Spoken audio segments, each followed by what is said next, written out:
咁你可能問我啦，既然你相信有輪迴，點解你唔相信有因果報應呢？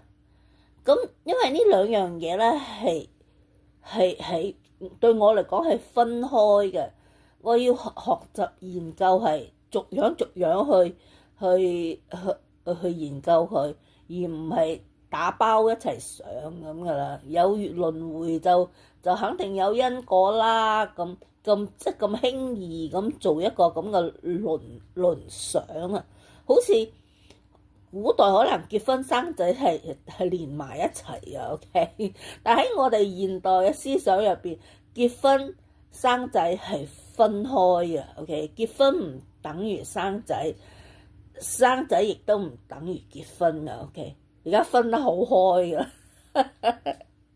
咁我自己咧就我會將輪迴同埋因果咧，我分開嘅。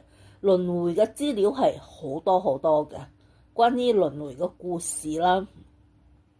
但係因果我自己仲未去做研究呢方面，同埋呢方面嘅研究亦都我覺得係唔係咁容易攞到證據咯。憑乜嘢話前生係點，今生就點？我覺得好難搜集到證據。至於輪迴嘅證據咧，就可以好多嘅。嗱，我咧就至中意呢個關於呢個輪迴嘅古仔。咁咧就有一個大叔啦，佢喺個田嗰度耕田啦，做農作物啦。咁咧佢就心臟病突發，咁就死喺個田上面啦，就係冇人知。冇人見到嘅，就係咁死咗啦。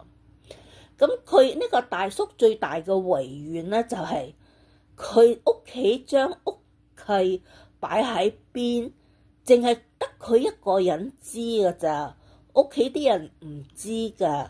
所以咧，佢好心急，佢好想講翻俾佢啲老婆仔女知，將屋契擺喺邊。因為係關乎佢呢家人嘅佢哋嘅生存噶嘛。咁咧，我呢個大叔死咗之後咧，佢就輪迴，又去咗另外一個家庭嗰度做咗人哋嘅小朋友啦。但係好奇怪嘅就係呢個大叔，佢擁有咗前生嘅記憶，冇消失到嘅，依然存在。